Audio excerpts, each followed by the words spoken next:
Ako ang inyong Lolo Pael at ito ang aking kwento. Haring Aswang. Sa isang baryo ng Palawan, napadpad ang magbabarkadang Mikael, Vito, Curio, Kutsipoy at Grospe. Nasa pinakadulo pa yun ng maituturing na isla. Mahilig mag-travel o mag-explore ang magbabarkadang ito, kung saan-saan na sila nagpupunta. Halos nalibot na nila ang buong Pilipinas. Ngayong nasa mid-30s na ang lima, gusto naman nilang puntahan ang lugar ng isla sa buong Palawan. Ang Palawan na lang kasi ang isa pa sa mga hindi nila nadadayong lugar na may magagandang tourist spot, lalo't marami ring isla sa probinsyang ito. Madali naman nilang napuntahan yon. 1.5 oras din ang biyahe ng magkakaibigan buhat pa sa kinalakihan nilang syudad. Gamit ang nirentahang barkong dimotor na minamaniobra ng matandang bangkerong nagtutour guide sa kanila, dumaong na sila banda sa mga duludulong isla. Hindi nagpakilala sa ngalan ang matandang bangkero. Basta na lang ito sumulpot sa kung saan matapos makapagbayad ng halaga sa accounting na taga El Nido at nagpakilala bilang tour guide nila. Bukang bibig nga pala ng matandang bangkero na mag-ingat at ang tanging may papayo na lang nito sa 5 magkakaibigan sa naturang isla ay ang magdasal. May mga bali-balita din kasi na ang mga naging turista at bisita sa isla ng Palawan na yon ay hindi na nakakalabas pa ng buhay. Sadyang makulit nga lang ang 5 dahil hindi sila sumusunod sa mga babala ng matandang bangkero. Kahit magkano pa nga raw ang ibabayad nila basta gusto nilang subuking pasukan ang kinatatakutang isla na mayroon pa daw na baryo dito na pinamumugaran ng mga nakakatakot na nilalang. Ito din ay ayon sa matandang bangkero na nagtulak sa 5 dala ng kuryosidad na malaman kung may baryo nga sa dulo ng islang yon. May baryo sa loob ng isla na ito. Delikado. Sa loob ng mahigit 30 taong pagiging bangkero ko dito, hindi ko alam kung anong uri ng mga nilalangan nakatira dito. Kaya ang may papayo ko lang sa inyo, huwag na kayong tumuloy. Baka kung ano pa mangyaring masama sa inyo eh. Naipagkibit balikat na lamang ng magbabarkada ang sinabi sa kanila ng mamang bangkero. Parang tinatawanan pa nga sila sa isip nito. Manong, paano naman magiging delikado ang hindi pa nakikita ng 2 mga mata ninyo? Hindi nyo nga alam kung anong klaseng nilalang ang nakatira dito eh. Nasabi mo nga mahigit 30 taong ka nang nagiging bangkero. Dapat alam mo yun, di ba? Mikael, huwag mo nga ganyanin si Manong. Respetuhin mo na lang kung ano ang sabi niya. Parang bata lang kasing kausap mo eh. Nag-aalala lang naman siya sa atin. At saka, Manong, huwag mo kaming alalahanin. Kaya naman po namin yung mga sarili namin eh. Kami pa ba? Sa dami na namin karanasan na gumala sa kung saan-saan dito sa Pilipinas. Sanay na kami sa mga delikadong lugar kagaya nito. Yang sinabi nyo nga. Makakaligtas kaming 5. Basta sa magdamo kaya kami. Di ba mga kaibigan? Nagtawanan naman silang 5 sa sinabi ni Vito. Habang nananatili ang pagkaseryoso ng mukha ng matandang bangkero, napapangiwi pa ito sa attitude ng mga magbabarkada. Tama ka, Vito. Sa tanda ba naman namin ito eh? Hindi pa ba kami masasanay? Tsaka, isa pa pala hindi ba may kasabihan nga tayo, Manong, na maikli lang ang buhay? Sulitin mo na kung anong magpapasaya sa'yo. Libutin mo na ang buong mundo habang may pagkakataon ka pa. Kasi hindi rin natin masasabi. Baka isang araw mamatay na lang tayo na hindi mo pa nakikita yung ganda ng mundong ito na nilikha ng Diyos. Kagaya ngayon, ang ganda-ganda ng Palawan, no? Talagang hindi natin pagsisisihan na makarating dito. Lalo na sa dulo ng islang ito. Tapos, may baryo pa raw. Ako curious tuloy ako kung anong uri ng mga nilalang yung nakatira doon. Ayong 5, sinasabi ko sa inyo hindi tao ang nakatira doon. Nararamdaman ko, mga haliw. Manong naman, huwag mo nga kaming tinatakot. Masyado na kami matatakotin, no? Magpakapositibo ka na lang kasi hindi mo pa nga nasusubukan pasukin eh. May punto naman tong si Nikael, Manong. Kaya sana, wag mo na kaming paalalahanan. Babayaran pa namin kayo ng malaking halaga. Ang bagal lang kami mga magkakaibigan. Ano? Iritableng napakomento ang nagmamarunong na si Vito. Nagmayabang pa nga ito sa matanda. Uy, Mikael, mga magagandang chick siguro yung nakatira dyan, no? Tiyempo ka kapag ganun. Ay nako, umiral na naman yung karumihan ng isip mo, Kuryo. Tigilan mo nga yan. Ikaw yata may gusto magkaroon ng chicks eh. Sabik na sabik ka sa kalibugan mo. Hindi na maipinta ang mukha ng matanda. Nainis na ang bangkero kaya muli nitong sinaway ang mga magkakaibigang ayaw makinig sa kanya sa huling pagkakataon. Basta sinasabi ko sa inyo bawal dito ang kahit na sino. Mabuti pa, sa ibang isla ko na lang kayo dadalhin dito sa Palawan. Huwag lang dito. Pinutol naman ni Kutsipoy ang pananaw ng manong bangkero. Animoy desidido ang mga matatalik na magkakaibigang ituloy ang kanilang pagpasok sa dulo ng isla sa Palawan. Manong, di ba nakiusap naman kami sa'yo? Dadagdagan na lang namin ng tip sa'yo. Huwag ka na kumontra pa. Oh, tama si Kutsipoy, Manong. Gusto lang naman naming ma-enjoy itong isla eh. Lalo na yung dulo ng isla na sinasabi mong may baryo. Oo nga, sunduin mo na lang kami doon pagkatapos. Ikaw kasi Manong kung hindi mo lang sinabing may baryo sa islang yon, hindi kami mauudyok na malaman kung sino-sino nakatira doon eh. At kasalanan ko pa pinapaalalahanan ko lang naman kayong 5. Ay nako, huwag ka na magalit. Dapat nga kami magpasalamat sa iyo kasi makikita namin ang ganda ng islang yon na matik. Woot woot! May magagandang chicks! Salitang nagtaas ng kabila ang kilay ang pilyong si Grospe. Grospe, ikaw magdagdag mamaya Wala na akong pera.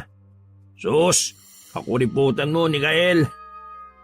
Sumingit uli ang mamambangkero sa 5 magkakaibigan. Sa sobrang kaba, muli niyang pinaalalahanan ng 5 magkakaibigan. Sa loob ng 1 dekada, ngayon pa lang ako may dinala ditong bisita. Hindi ko alam, baka... Ay nako, masyado kang negative mag-isip, Manong eh. Hayaan mo na kami dito, ang kulit mo. Balikan mo na lang kami mamayang 6:00 ng gabi ha. Maaga pa naman tirik na tirik pa ang sikat ng araw eh. Maliligaw kayo. Etong mga pito, gamitin nyo yan. Iniabot sa kanila ng manong bangkero ang kani-kanyang pito. Isinukbit nila yon sa kanya-kanyang leeg. Napapakunot noon naman ang 5 sa weirdong ikinikilos sa matandang bangkero. Parang may kakaiba dito na hindi nila malaman kung ano. O hindi lang nila gusto na pinangungunahan sila sa desisyon nila. Subilbato lang kayo kapag may mangyayari sa inyong masama. Nagkakaintindihan ba tayo? Hipan nyo lang ng malakas ang pito. Basta sa abot ng inyong makakaya. Darating kami para tulungan kayo. Pagpapaliwanag noon ng matanda. Ngunit pasaway pa rin ng mga magkakaibigan. Hindi nila tinanggap ang pito. Manong, walang mangyayari sa aming masama. Huwag ka na nga pong mangamba dyan. Saka itong pito. Ang badoy naman ito. Makisabay ka sa uso, Manong. Kami mga Gen Z na lagpas na sa kalendaryo kita mo naman, maporma. Ganon din ka rin naman dapat, Manong. Sumabay ka sa uso. Hindi na po ito epektibo ang ganitong bagay sa panahon ngayon. Mabuti pa, asikasuhin mo na po yung sarili nyo. At di ba, marami pa pong turistang itutur ninyo po dito sa El Nido. Asikasuhin mo na lang po sila. Kaya na po namin ang mga sarili namin. Kung maligaw man kami, di pabalik na rin na lang namin yung kanya-kanya naming damit. Basic, di ba? Ay nako, puro kakalokohan. Hindi na nila nahintay pang sumang-ayon ang manong bangkero. Kagad din silang tumalon palis ng bangkang dimotor matapos makarating sa pampang sa dulo ng isla ng El Nido. Tinakbuhan nila ang manong bangkero. Galit na galit naman ang manong bangkero sa inasta ng 5 magkakaibigang yon. Binabalaan ko kayo! Wala kayong kadala-dala ha! Sinasabi ko sa inyo! Binabalaan ko kayo! Yun ang paulit-ulit na sinabi ng matandang bangkero sa kanila. Pagkatapos ay napapailing na lang habang tinatanaw papalayo ang 5 mga pilyo.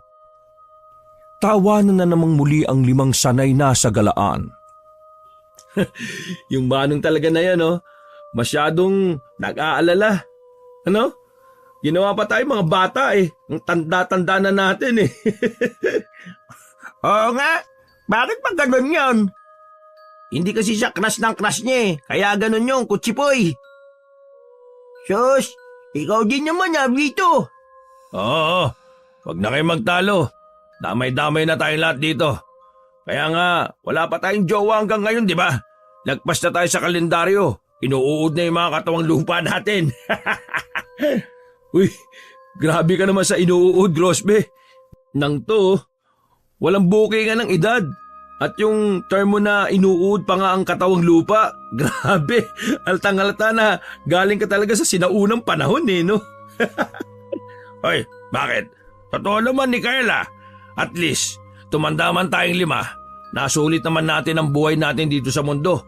At nakapaggala-gala tayo kung saan-saan. Sinabi mo pa. Teka, saan ba tayo? Daldal tayo ng daldal tapos hindi pala natin alam kung saan na tayo pupunta. Ano, lakad lang tayo ng lakad eh oh. Di ba? Didiretsuhin na lang natin ang bagay ito ng lubak na daan. Sigurado ako may mga bahay dyan na pwede natin pagsilungan. Parang papaulan na din kasi oh. Tingnan nyo, kumukulimlim na yung kalangitan. Ay, kasi naman kayo eh. Bakit di kasi natin sinama si Manong dito? Eh di sana, may taga-tour tayo. Kita mo naman ayaw na matanda, di ba? Masyado siyang takot sa islang to eh. Sa 30 years niyang nandito sa El Nido, di niya pa nga daw napapasok ang islang ito. Ang weird, no? Uy, similong mo niya tayo, ano ba? Nabahala si Kutsipoy sa paligid. May pagpatak-patak at hamog na nagbabanta. Niyakap na sila ng lamig, kaya binilisan na nilang magkakaibigan ang paglalakad. Nagbabadya na nga ang panahon. Kasi naman kayo eh. Dapat sinunod na lang natin yung matandang bangkero eh. Oh, ayan na naman tayo sa matandang bangkero eh. Wala na nga. At saka isa pa, nanisi ka pa talaga ha. Eh ikaw nga itong aya ng aya dyan eh. Tinaliman ng mata ni Vito si Grospe. Kagad namang umawat si Mikael sa dalawa bago pa tuluyang magkainitan. Oo, Vito, Grospe, wag na nga kayo mag-away dyan. Lumakad na lang tayo ng lumakad, no? May makikita din tayong bahay dyan sa tabi-tabi. Doon tayo makikisilong. Itinuloy nga nilang libuti ng kabuuan ng dulo ng isla ng Palawan. Hanggang sa natanaw na ng mga mata nila ang isang liblib na lugar. Pare-parehong nagsalubong na lamang ang kilay ng mga binata.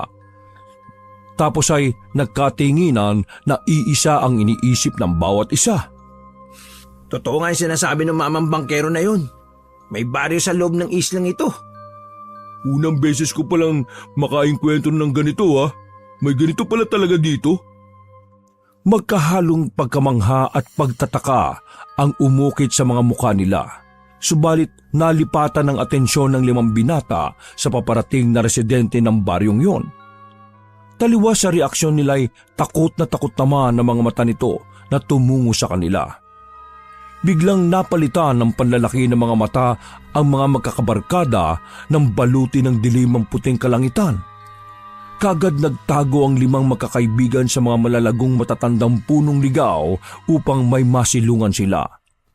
Sa papalapit na banta ng masungit na panahon. Tulungan niya kami! Nandyan na sila! Papatayin nila kami! Tulong! Nagngangalit na ang kulog at kidlat sa madilim na kalangitan. Hindi nila matukoy kung bakit tila ganoong kalakas nabubuhos ang paparating na dilubyo sa lugar na yon. Mukhang hindi lang bagyo ang paparating, kundi isang malaking panganib na magiging banta sa buhay ng mga residenteng nakatira doon. Kasama sila, isang pagdanak ng dugo. Nandiyan na sila! Tulungan niyo kami! Tulong! Biglang nagtilian ng mga residente sa baryo ng isla na yon nang biglang may matamaan ng kidlat. Kitang-kita ng dalawang mata nila kung papaano natusta ng buhay ang 5 residente sa baryong yon. Kasama na ang lalaking sumisigaw ng tulong ng huli. Mukhang delikado nga dito. Delikado talaga! Napasa po sa bibig ang binata nang biglang may magsalita naman sa kanilang likuran. Kanya-kanya sila ng balikwas ng lingon lahat. Isang matandang hukluban na nakasombrero ng abaka ang bumungad sa kanilang 5. Sino ka? Nahihintatakotang tiningnan ng diretsyo ni Kuryo ang misteryosong matanda. Hindi ito kagad nagsalita. Matalim lang itong tumitig sa magkakasama. Taga rito ba kayo? Anong ginagawa niyo sa baryong ito? Mas lalong nasindak ang 5 sa misteryosong matanda. Pare-parehong nanginig ang mga kalamnan nila sa naging asta sa kanila nito. Nasa pupan ni Mikael ang kanyang dibdib sa biglang pagbulaga sa kanya ng matanda. Mga bisita po kami. Nagbayad po kami dito para Dayuhan! Mga dayuhan kayo! Hindi kayo ang nararapat na nandito. Magiging pagkain nila kayo! Pinutol na matandang yon ang susunod na sasabihin ng binatang si Mikael. Saka ito muling nagdugtong. Kung ako sa inyo, umalis na kayo. Hindi sakop ng lugar na ito ang Palawan. Naligaw lang ito dito. Mas bumagsik pa ang itsura ng matanda. Para namang mas naging interesado pa ang 5 sa inihayag nito imbis na matakot sa naging reaksyon ng matanda. Nais nilang hukayin kung anong misteryo sa dulo ng isla ng Palawan. naligaw. Di mas mainam, masusulit namin ang pananatili dito sa Palawan na may bagong karanasan, di ba? Yun ang akala ninyo. Ang naging kasunod na pahayag ng matanda ang nagpasindak sa kanila. Sumama kayo sa akin bago pa kayo lapain dyan ng mga kampo ng kaniliman. Bilisan nyo. Aba, ang babagal naman ninyo. Napatingala pa ang matandang yon bago ito mabilis na naglakad. Kampo ng dilim? Takang-taka ang 5 sapagkat masyadong matuli ng lakad nito kumpara sa may edad na napag-iiwanan ng panahon. Patakbo na nga ang ginawa ng magbabarkada upang makasunod sa misteryosong matanda. Doon tayo sa aking tirahan. Bilisan nyo. Ano bang ginagawa nyo? Galit na galit ang langit sa inyo. Maotoridad na nag-utos ang matanda. Madaling-madali naman ang 5. Hinahabol na nila ang kanilang hininga sa bilis ng mga paa ng matandang yon. Pagkatungtong nila sa lugar na yon, nadatnan nila ang ibang mga residente na nakatuon ng atensyon sa kanila. Minamatyagan sila ng mga ito. Puro mga kababaihan pa nga halos lahat. Para bang lumuluwa ang mga matang sinisipat sila ng husto. Aking mga kabaryo, huwag nyo silang husgahan. Sila'y mga bisita lamang natin. Hindi nila tayo sasaktan. Magtiwala kayo sa akin. Kanya-kanya namang nag-iwas ng tingin ng mga residente sa kanilang 5. Nakahinga naman sila ng maluwag nang pinapasok na sila ng matanda sa malaking bahay na yari sa pinagtagpi-tagping kawayan. Pakiramdam nilang 5, pinagtutulungan sila ng masasamang titig ng mga ito. Bago magkatapusan ng buwang ito, kailangan ay umalis na kayo. Nakakaintindihan ba tayo? Yun ang bungad sa kanila na sabi ng matanda pagkapasok sa bahay na kawayan. Nagkatingin na naman ang 5 sa naging babala ng matanda. Di ba sa susunod na kinabukasan na yon, ano naman natin masusulit yung binayad namin dito sa Palawan kung pagbabawalan nyo kaming manatili dito ng 1 linggo? Aba, we need the refund! Nag-react ang 5 magkakaibigan. Kanya-kanya ng simpatya ang isa't isa. Umangal na rin sila sa naturang matanda. Isa akong albularyo. Ako lamang ang manggagamot sa lugar naming ito. Mga dayo, hindi namin sila kakayanin. Hindi kayo pwedeng manatili dito dahil lubha silang mapanganib. Mas magiging hayok pa sila sa laman kapag mananatili pa kayo rito. Hanggang katapusan? Nako, mas magiging brutal sila sa pagpatay ng mga kagaya niyong dayo lamang sa lugar na ito. Kaya kung maaari, bukas na bukas din ay ihahatid na namin kayo sa kung saan dapat kayo pumaroon. Natawa na lamang ang 5 sa sinabi ng matandang albularyo. Makailang beses na umiling ang magkakaibigan, para bang hindi makapaniwala at nang aasar sa kanila. Lo, wala po kaming kinatatakutan. Para din pala kayo yung matandang bangkero na nagatid sa amin dito kanina eh.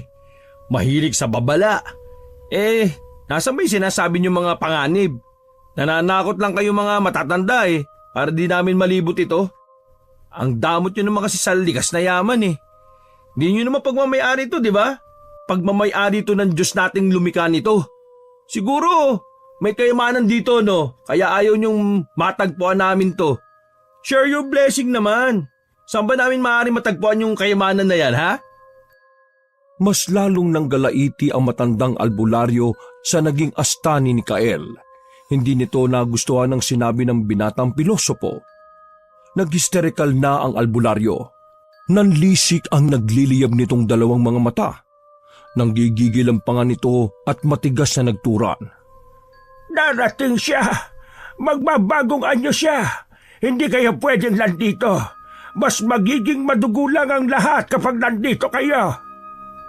Kung kanina ay nahintakutan ng 5 magbabarkada, ngayon naman ay naging panatag sila dahil sa alam nila ang tinutukoy na matanda na magbabagong anyo. Sinabi rin kasi na matanda na isa itong albularyo, kaya may kakayahan itong talunin ng isang nilalang na nagbabalat kayo tuwing umaga bilang isang tao.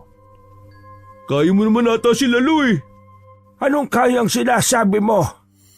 Hindi ba albularyo ka? May kakayahan kang gapiin sila. Matatalo mo mga yun. Gamit yung buntot pagi. Yun yung panlaban sa mga aswang, di ba? Atawin mo! Ha? Ano? Nag-iba ang timpla ng itsura ng matandang albularyo sa sinabi ni Kuryo. Pero nagbigay pa rin ito ng impormasyon sa kanila upang magsilbing babala. Ang hari ng aswang na naninirahan dito. Hindi tinatabla ng mga pangontra ko bilang albularyo. Masyado siyang makapangyarihan. Hindi niyo siya makakaya. Hindi namin siya makakaya. Kahit anong uri ng instrumento na gamit ko para talunin siya, walang epekto sa hari ng aswang ng baryong ito. Wala ka lang kasing bilib sa sarili mo, Lo. Turuan mo kami. Kami ang papas ng sari ng aswang na yan, ha? Nagmayabang pa si Kutsipoy. Napakagat naman ng labi ang albularyo sa sinabi ni Kutsipoy. Tumayo ang matanda at may kinuhang malaking baul na naglalaman ng iba't ibang uri ng kagamitang pangontra sa mga alagad ng dilim. Binuksan niyo ng albularyo saka ipinakita sa 5. Grabe. Ibang klase ka din pala, Lo, no? Manghang-mangha ang 5 sa natunghayan nilang mga sandata na nakatago sa mahaba at malaking baul. Nakakalungkot lang dahil wala na itong mga bisa. Hindi na ito nabasbasaan ng paring pumunta dito sa aming baryo. Isang paring marunong din sa eksorsismo.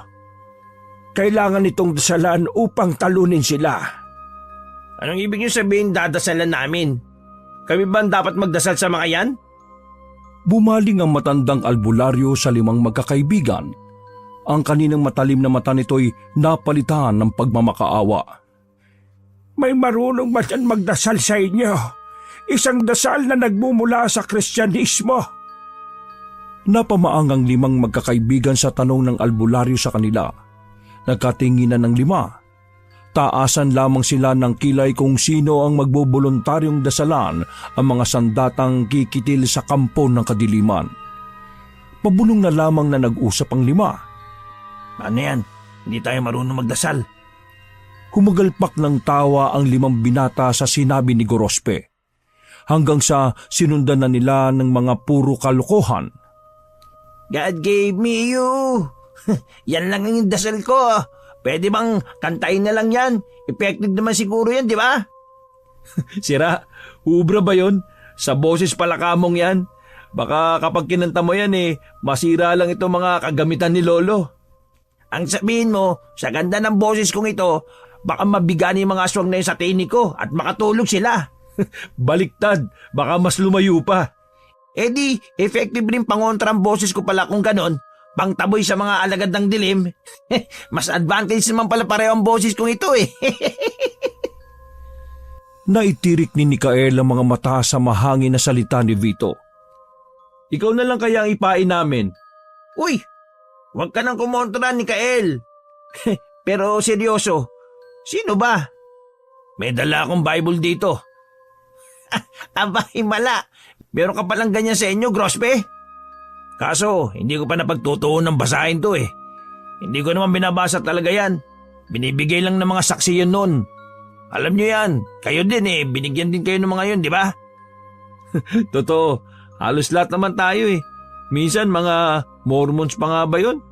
Yun ba yung tawag doon? Yung Amerikanong hilaw? Tamad kasi ako magbasa talaga Paano yan? Anong uri ba ng dasal lang pwedeng basahin dyan? Para naman umubra sa panlaban sa mga aswang. Napasabat naman si Kuryo. Alam ko, yung ama namin sumasalangit ka, di ba?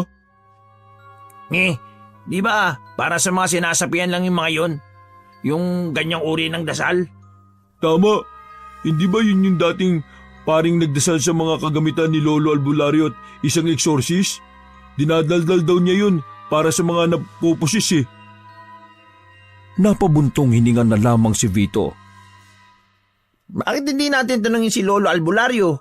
Baka alam niya kung nasaan yung paring exorcist na nagdasal sa mga kagamitan niya.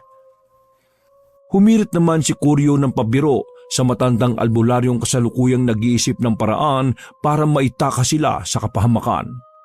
Ngunit nagtaas lang ito ng kilay sa kanila. Imposible naman kasing hanapin pa nila ang paring hindi na nagpapakita sa mga residenteng naroon. Iampas mo yung makapal na Bible na yan sa pagbumuka niya.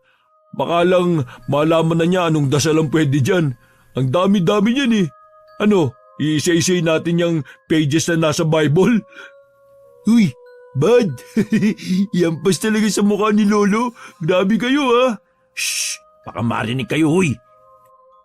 Unti-unti nang lumalamlam ang sindi ng apoy ng gasera. Nilalamon na ng dilim ang buong paligid. Muling inapuyan ng albularyo ang gaserang naupusan. Ano? Sinong pwedeng magdasal sa mga kagamitan ko? Nagkatinginan ng lima sa isa't isa. Hindi malaman ng magkakaibigan kung sino ang pwedeng magdasal sa kanila ng mga kagamitan ng matandang albularyo. Gayong pare-pareho ang lima na hindi marunong mag-usal ng panalangin. Lo, pwedeng ikaw na lang ang magbasa ng aklat na to? Alam ko may makukuhang dasal dito para sa mga kagamitan mo na nasa baul Hindi ako pwede, mga iho. Bakit naman pulo? Umiling-iling ang albularyo. Sinagot si Vito na matanda na may pagkaseryoso. Tuwid lamang ang pananalita at pagtitig sa kanya. Walang kahit na anong reaksyon. May sarili kaming panata na hindi sakop sa dasal ng Kristyanismo. Hindi magiging epektibo ang panata namin sa banal na aklat na sinasabi ninyo. Baka mas lalo lang maging malala ang lahat. Kayo bang lima? Mga Kristiyano ba kayo? Alangang nagsitanguan ng limang mga lalaki. Hindi nila sigurado kung sakop pa din sila ng Kristyanismo kung hindi naman sila nakakatungtong sa simbahan ng Katoliko. Kung ganon, lahat kayo ay maaaring magdasal magmula sa Kristyanismo. Tama ba, mga iho? Pero hindi pa po kami nakakapagsimbang lima Kailan kayo huling nagsimba? Napaisip ang lima sa tanong ng matandang albularyo. Sa tanambuhay naman siguro nila nakapagdasal din sila kahit minsan. Bininyagan kayo ng banal na tubig sa simbahan ng Katoliko, tama? Nagtanguan muli ang lima sa sunod na tanong sa kanila ng matandang manggagamot. Kailan kayo umamin ng inyong mga kasalanan? Kailan kayo huling nangumpisal? Napamaang naman ng 5 sa sumunod na tanong ng matandang albularyo. Napalagok pa si Mikael ng laway samantalang parehong napakagat ng labi si Grospe at Vito. Nag-iwas naman ng tingin si Kutsipoy at Kuryo. Matagal-tagal na din po, Lolo. Sorry po, ha. 2 dekada na yata nung kami nangumunyon eh. Grade 3 pa po yun. Ano man tawag doon? Binautismuhan ba yun? Nasa po na matanda ang noon nito. Kailangan niyo munang aminin ang inyong mga pagkakasala sa Panginoon. Mangumpisal kayo. Oh, paano? Hindi naman kami nagdarasal. Kapag hindi niyo nagawa yan, magiging madugo ang... Baka yung madugo niyong nakikita sa inaharap, regla yan ang naging chicks mo, Lolo. Hinarang kaagad yun ng binatang si Mikael. Sus, sa tanda kong ito, may magkakagusto pa kaya sa akin? Baka pinaglolo ko mo lang kami. Ang totoo, wala ka talagang kakaya makakita ng hinaharap. Ako ba'y minamalit niyo mga bata, ha? Naputo lang susunod na sasabihin ng matandang albularyo nang bigla itong manginig. Nanigas ito sa hindi malamang dahilan.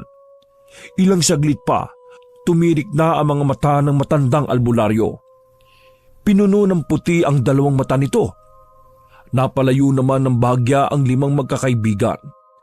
Bumalik din naman sa dati ang itim nitong mga mata. Tapos hingal na nagsambit. Paparating na sila! Nandiyan na sila! Nahiwagaan ng 5 magkakaibigan sa inihayag ng matanda. Si Mikael ay ngumisi ng pilyo habang ang 4 ay binaliwala lang ang pangitain ng albularyo. Nako, Lo, nag-iinerte ka naman eh. Hindi! Totoo ang sinasabi ko! Nandyan na sila! Pare-parehong umangat ang mga balikat nila sa isang malakas sa pag-alingaw-ngaw ng huni ng ibon. Napaigtad pa si Kuryo at natumba sa inuupuang kahoy na bangkito. Dala ng gulat ay napilayan pa ang kaliwa nitong braso nang itukod ang siko nang tumili ang halimaw na ibon. Aray ko! Ang sakit! Umalingaw-ngaw sa buong bahay na kawayan ng matandang albularyo ang boses ni Kuryo. Dahilan upang maging agresibo mga alagad ng dilim. Nagsilitawan kung saan-saan ang iba't ibang uri ng aswang. Mabilis na sumunod ang mga yon sa bahay ng albularyo. Malakas na sumigaw ang matanda sa 5 binata upang balaan sa agarang paglisan sa bahay nito. Dali! Nandyan na sila! Tumakas na kayo! Napamaang pa ang 5 at hindi makapaniwala sa mga paparating na nilalang. Ano ba? Mga aswang ang mga yan! Tumakas na kayo! Dali! Bago pa nila kayo lapain! Doon lang tuluyang napagtanto na magkakaibigan ang kasalukuyang nangyayari. Nasa panganib ang kanilang buhay. Sa hudyat na yon ng matandang albularyo, madaling tumakbo ang 5 sa likuran ng bahay kawayang yon upang tumakas. Makapigil hininga na nilusong nila ang kulay tsokolating ilog. Wala na silang pakialam kahit dumikit na sa kanilang balat sa hita ang mga linta. Napapangiwi sila sa sobrang sakit nang makaramdam ng pangangati sa buong katawan. Bilisan natin! Nandiyan na sila! Naririnig ko na sila! Malapit na sila! Irritable na ang pakiramdam ng 5, ngunit hindi pa rin sila nakakaahon sa lupa. Ang tagal! Nandiyan na sila! Bilisan natin! Nag-hysterical na si Mikael. Mangyak-ngyak naman ang 4 sa sakit dahil may sumisipsip na dugo sa kanilang katawan. Mas nauna pa ang mga pesting linta na pagpiestahan ng dugo nila kaysa sa mga humahabol sa kanilang alagad ng dilim. May bumulwak na tubig sa likuran ni Kuryo. Binulaga ito ng halimaw sa tubig. Diyos ko! Diyos ko! Dahil nagkaroon ng diferensya sa kaliwa nitong braso ang lalaki, nahuhuli ito sa likuran ng 4 na kasama. Nalapa ito sa kanang binti. Alay! Sakit! Alay! Dagling naglingunan ng 4 sa naging sigaw ni Kuryo. Pare-parehong nanlaki ang mga mata ng 4 nang masilayan nila na unti-unti nang nilalamon ng malaking buwaya si Kuryo. Diyos ko! Tulungan niyo ako! Tulong! Lumubog na sa tubig si Kuryo. Wala nang nagawa ang katawang lupa ni Kuryo kundi ipaubaya ang sarili sa dambuhalang buwaya. Hinatak na ang buong katawan nito patungo sa lalamunan ng reptilyang hayok na hayok sa sariwang laman at buto ng mga mortal. Diyos ko, Kuryo, hindi! Ilang sandali pa, unti-unting nagbabagong anyo ang dambuhalang buhayang yon hanggang sa naging normal na tao. Tumakbo na tayo mga kasama! Aswang! Aswang yan! Mabilis silang tumakbo. Halos magkabungguan pa ang apat. Saksi ang apat na lalaki kung paano lamunin ng buo ang kanilang kaibigan. Mangiyak-ngiyak na ang apat. Naging mabagal naman ang pag-usad ng kakaibang nilalang na nag-anyong tao. Matapos lunukin si Kuryo. Halata ang kabusugan ng hubot-hubad na lalaking kayang magbagong anyo mula sa iba't ibang hayop. Hinihintay na lang nitong matunaw sa tiyanang nilunok ni Kuryo bago ulit makapambiktima ng bagong magiging laman ng tiyan nito. Hindi niyo ako matatakasan. Ako ang hari ng aswang. Walang makakatakas ng kahit na sino sa akin. Wala! Itinaas ng kakaibang nilalang ang dalawang braso. Ibinuka ang mga daliri hanggang sa unti-unti itong naging mahahaba. Gumapang ang matitinik nitong kulay abong mga balahibo sa braso hanggang sa nagmistulang pakpak. Malalambot ang mga ito, ngunit nakakapangsugat kapag natamaan sa balat. Ipinagaspas ng kakaibang nilalang ang nabuong pakpak sa braso. Mabilis na tumaas sa ere ang katawan ng kakaibang nilalang. Nang nasa himpapawid na ang hari ng aswang, pumailan lang ang nakakasindak nitong tinig sa buong baryo sa Palawan. Saka nito pinunterya ang isa sa bibiktimahin niyang apat na magkakaibigan. Ang nahuhuli sa pagtakas ay si Grospe. Nahihirapan itong sabayan ng tatlong magkakaibigan. Hinihingal na rin kasi ito. Hinahabol ang paghinga. May problema na kasi si Grospe sa baga. Minsan ay mabilis din ang pagtibok ng puso dahilan upang may indihin ito sa tapat ng dibdib. Kitang-kita sa mukha ni Grospe na nahihirapan na ito sa pagtakbo. Nakikita niyang malayo na ang tatlo niyang kaibigan. Sumisirko na rin ang kanyang paningin. Nanlalabo na ang kanyang mga mata sa sobrang hapong nararamdaman. Mga kasama, tulungan niyo ako. Hindi ko na kaya. Pinagpapawisan ng malapot si Grospe. Nagdodoble na ang paningin nito. Kinakapos na siya ng hangin. Paulit-ulit niyang tinatawag ang kanyang mga kaibigan subalit hindi siya nito marinig. Sinapo ni Grospe ang kanyang dibdib. Mariin niyang nilukot ang damit. Tuluyan na niya nahalikan ng lupa nang hindi na niya kinaya pang tumakbo.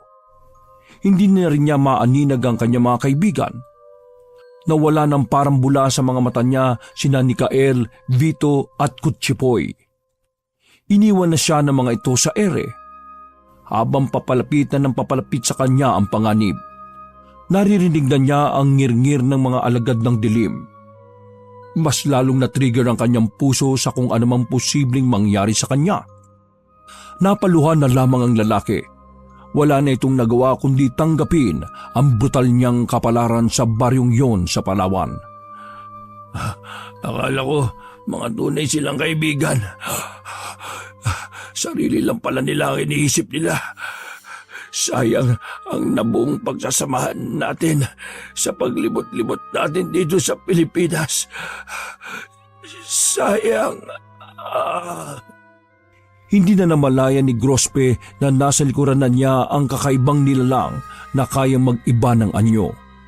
Napangiti ang hari ng aswang. Mabilis na sana nitong aatakin ng nanghihinang si Grospe ngunit narinig nito ang mga kumpol na itim ng ibon na paparating. Sumipol ang hari ng aswang upang manduhan ang kanyang mga alagad. Inutusan niya itong papakin ang naghingalong lalaking nakadapa na sa lupa. Dinumog ng mga uwak ang katawang nakadapa. Hayok na hayok ang mga itim na ibon na nag-aagawan sa laman ni Gorospe. Hanggang sa natira na lamang ay ang mga buto nito matapos magsiliparan palayo ang mga nagkukumpulang itim na ibon sa bangkay ng lalaki. Samantala, hinabol na ng hari ng aswang ang natitirang 3 lalaking bibiktimahin niyang tinatakasan siya. Hindi papayag ang nakatataas na hari ng dilim na may matirang buhay na mortal sa tagong baryo ng islang yon.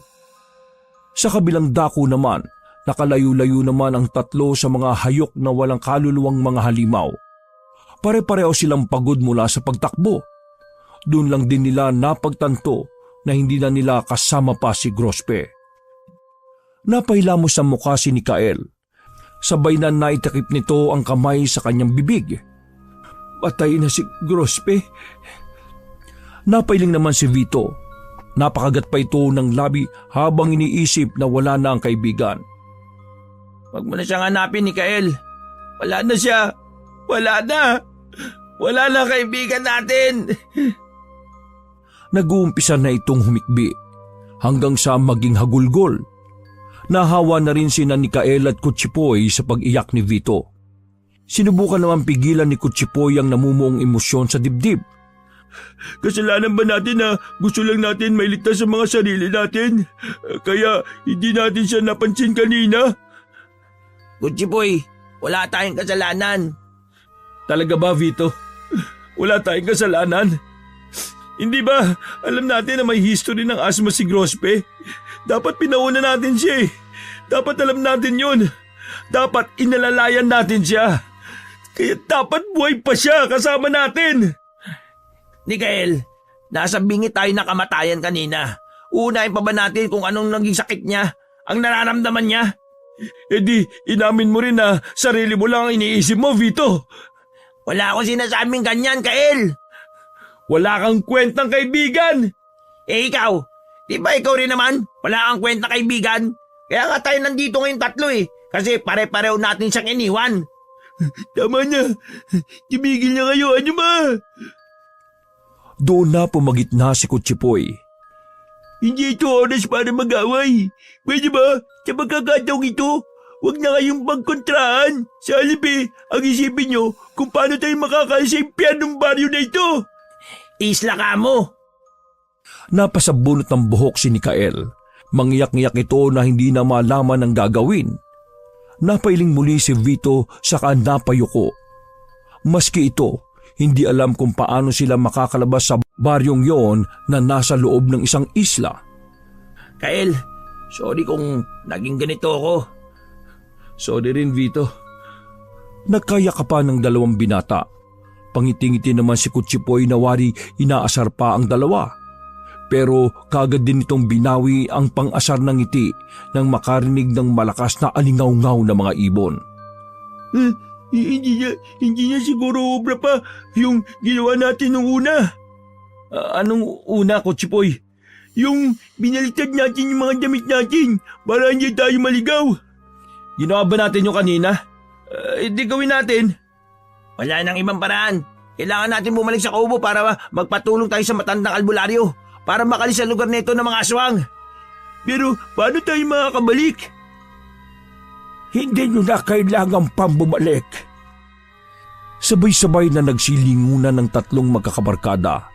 Boses yun na matandang manggagamot na nakilala nila sa kubo.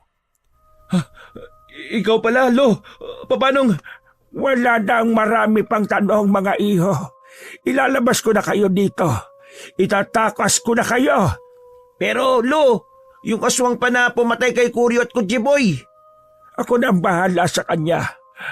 May naisip na akong paraan para matalo ang hari ng aswang na yon. Paano po, Lo? Heto. Ibinida ng albularyo ang kanang kamay na napapalibutan ng itim na balahibo. Pare-parehong napamulagat ang 3 sa ipinakita sa kanila ng matanda. Saglit pa, humaba na rin ang itim nitong mga kuko. Tiningnan nila ng diretso sa mga mata ang albularyo. Nagkukulay dugo na ang paningin nito. Ang mabalbo nitong kanang braso ay gumapang hanggang sa katawan, mukha at binti. Tuluyan na itong nagpalit ng anyo at naging isang halimaw. Ikaw ang aswang na pumatay sa Hindi na naituloy pa ni Kutsipoy ang susunod na sasabihin. Bumuga na siya ng malapot na dugo. Dahan-dahan niyang tiningnan ng dibdib. Nakabaon na ang malahalimaw na kamay ng albularyong yon sa dibdib ng binata. Nagulantang sina Nikael at Vito sa naging reaksyon ng matandang albularyo. Hindi nila akalain na ito pala ang hari ng aswang sa baryong yon sa isla ng Palawan. Hinugot na matandang albularyo na nag-anyo ng aswang ang mabalahibo nitong kamay na nakabaon sa dibdib ni Kutsipoy. Hawak-hawak na nito ang maitim na puso ng binata. Otomatikong bumagsak ang katawan ni Kutsipoy sa lupa.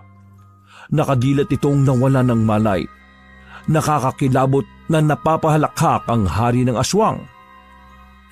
Ang totoo niyan, walang ibang paraan para matalo ako. Wala! Wala! Tinakpang muli ni Nikael ang nakaawang niyang bibig. Nabosesan niya ang matandang bangkero na nagatid sa kanila sa dulo ng islang yun. Nagbago ang itsura nito. Hindi makapaniwalang napaatrasin na Nikael at Vito. Heto na nga ang matandang bangkero na nagtuturgay sa kanila sa Palawan. Hindi sila makapaniwala na ang nakilala nilang matandang bangkero at ang matandang albularyo ay iisa na nagbabagong anyo lang pala para biktimahin silang lima. Nilamutak ng hari ng aswang ang puso ni Kutsipoy. Nang madurog na ito sa mga kamay ng halimaw, saka nito takam na takam ng nginasab ang nadurog na lamang loob. Gamit ang malalubid sa nipis nitong dila, sinimot ng aswang ang natirang durog na lamang loob sa palad. Hindi kaagad nakariak ang dalawa. Walang lumalabas na tinig kay Nikael. Gustong-gusto na nitong sumigaw ngunit naunahan na siya ng takot. Naglakas loob na lamang si Vito na ilabas ang tinig upang maalerto si Nikael. Takbo! Bilis! Mabilis na sumibat ang dalawa. Para mga kabayo na nagkakarirahan sa bilis ang mga paa ng magkaibigan. Wala na silang pakialam kung mapatid sila. Ang mahalaga, matakasan nila ang pinakamatindi nilang kalaban, ang kamatayan. Ang mamatay ng walang kalaban-laban sa halimaw na yon. Takbo, Nikael! Takbo, bilis! Ang tanging naririnig na lamang ni Nikael sa boses ni Vito. Kahit puro alingas-ngas, ngir-ngir at alulong ang marinig nito sa paligid. Nikael! Tumakbo ka lang hanggang sa maaabot ng iyong makakaya! Takbo! Huwag kang lilingon! Takbo! Nakapikit na ang binata habang manhind na ang mga paa sa pagtakbo ng mabilis. Magdasal tayo, Kael! Sa pagkakataong yon, narinig naman niya si Kutsipoy. Panahon na para magbago tayo, Kael. Narinig naman niya ang tinig ni Grospe. Sabayan mo kami, Kael, ha? At ang tinig ni Kuryo. Naman namin, sumasalangit ka. Sambahin ang ngalan mo. Mapasa amin ang kariyan mo. Sundin ang loob mo dito sa lupa para lang sa langit. Tagaktak na ang pawis ni Nikael. Hinihingal na rin siya. Kinakapos ng hininga pero dahil sa tulong ng mga kaibigan gamit ang tradisyonal na pagdarasal, napapalakas na mga ito ang kalooban niya. Bigyan mo kami ng aming kahakanin sa araw-araw at patawarin mo kami sa aming mga sala para lang sa pagpapatawad namin sa mga nagkakasala sa amin. Huwag mo kaming ipahintulot sa tukso at iadya mo kami sa lahat ng masama. Palakas ng palakas ang pagsambit ni Nikael noon habang tumatakbo. Iligtas mo ang kaibigan namin si Nikael. Huwag mo po siyang pababayaan. Kahit siya na lang po ang iligtas ninyo. Amen. Natigilan si Nikael sa pakikipagsabayan sa pagdarasal nang marinig niya sa puno ng kanyang tenga ang dasal ng mga yumaong kaibigan. Napadilat ang binata. Doon lang siya huminto sa pagtakbo nang malapit na siya sa bunganga ng bangin. Nagabang sa kanya ang galit na ragasan ng alon. Nagbalinga-linga si Nichelle. hinanap niya ang kaibigang si Vito. Vito, nasan ka na? Vito! Natagpuan niya si Vito na nakangiti sa kanya. Vito? Kael, makas ka na. Deserve mo mabuhay, Kael. Ako nang bahala sa mga aswang na ito. Ipangako mo lang sa akin na lilibutin mo ang buong Pilipinas, maski buong mundo. Ano ba, Vito? Sasama ka sa akin. Makakaligtas tayong dalawa. Patawarin mo ako kung minsan kinokontra kita. Kung inaaway kita. Patawarin mo ako, Vito. Patawarin mo rin ako, Kael. Patawad kung hindi tayo magkasundo dahil minsan ang kitid ng ugali ko. Bilis na. Ako nang bahala dito. Bilis! Hindi. Hindi, Vito. Hindi! Nakarinig ang dalawa ng mga pag-angil. Paparating na ang mga aswang. Kasama ang hari ng aswang na handang-handang lapain sila. Sige na, Kael. Talo na! Ayoko sabi. Dito lang ako. Sabing talo na Ah! Hindi na nakapalagpasin ni Kael. Bigla na lang siyang itinulak ni Vito sa bangin. Nakita pa niya si Vito sa itaas na nagantanda at saka nag-usal ng isang panalangin. Parang awa mo na, Panginoon. Ngayon na ako umihiling sa'yo. Iligtas mo ang kaibigan namin. Iligtas mo po si Kael. Hindi na niya naisama pa si Vito sa kanyang pagtakas sa malagim na islang yon na mayroong baryong pinamumugara ng mga aswang. Basta ang huling natandaan ni Kael bago mawala ng ulirat ang pagkatay ng mga alagad ng dilim kay Vito. Nagising na lamang si Kael na puro puti nang nasa paligid niya. Nasa ospital siya noon. Isang mangingisda ang natagpuan siyang walang malay sa may Pampang. Sa isang dagat na matatagpuan sa Taytay. Malapit na ito sa Palawan. Napagkamalan si Kael na wala sa sarili nang sabihin niyang may baryo sa isla ng Palawan at pinamumugaran ng mga aswang ang baryong yon. Dagdag pa niya, pinatay ng mga yon ang kanyang 4 na mga kaibigan si Vito, Grospe, Kutsipoy at Kuryo. Pinabulaanan naman ito ng mga pulisya. Nangyari ang naturang investigasyon sa dulo ng isla ng Palawan, ngunit walang nahagilap ang mga otoridad. Idinitain si Kael sa rehabilitation center dahil hinihila itong may kondisyon sa pag-iisip. Dagdag pa dito, nagpositibo rin ito sa drug test. Nakita pa rin ni Kael ang kanyang 4 na kaibigan. Gayong alam niya sa sarili na naging laman tiyan na ito ng mga aswang. Nang tuluyang gumaling at hindi na niya nakikita pa at sinasambit ng paulit-ulit ang mga kaluluwa ng 4 na kaibigang humihingi ng hustisya sa pagkamatay nila, saka tinupad ni Kael ang pangako ng mga kaibigang yumao na lilibutin niya ang iba't ibang lugar sa Pilipinas. Isusunod na rin niya ang ibang bansa. Matapos niyang mapuntahan lahat ng natitira pa sa listahang hindi niya mapuntahan. Basta, naniniwala akong pinatay kayo ng mga aswang. Naniniwala ako na habang buhay kong dadali ng masalimuot na pangyayaring yon hanggang sa malagutan ako ng hininga. Dinukot ni Kael sa kanyang bulsa ang listahan na lugar na kanyang pinupuntahan. Dumako ang mga mata niya sa huling lugar na pupuntahan niya dito sa Pilipinas, ang Palawan. Nais niyang puntahang muli ang lugar na ito at kumbinsin ang sarili na tama ang mga sinabi niya sa pulisya.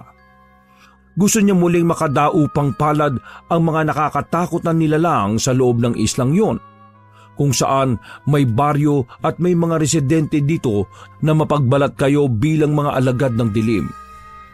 Lalong-lalo na ang bangkero at albularyo na tinaguri ang hari ng aswang sa baryong yon, dahil sa nag-iiba ito ng anyo. Mapahayop man o tao, na kayang gayahin ang itsura ng matagal ng patay. Isang makapangyarihang nilalang na kailanman hindi na maaalis sa utak ni Kael. Kahit mahirap paniwalaan ng iba dahil sa mapapawalang isla sa probinsyang yon na pinili lang pakitaan sa kung sino mang taong kulang ang pananampalataya sa may kapal. ang dulong isla sa Palawan na may baryo. Kaya kung dadayo kayo sa Palawan, mag-ingat at palaging bitbitin ang pagkapit sa Panginoon. Nang sa ganon, hindi niya makikilala ang hari ng aswang na magaling magpanggap upang makapambiktima ng sariwang laman ng tao. Wakas!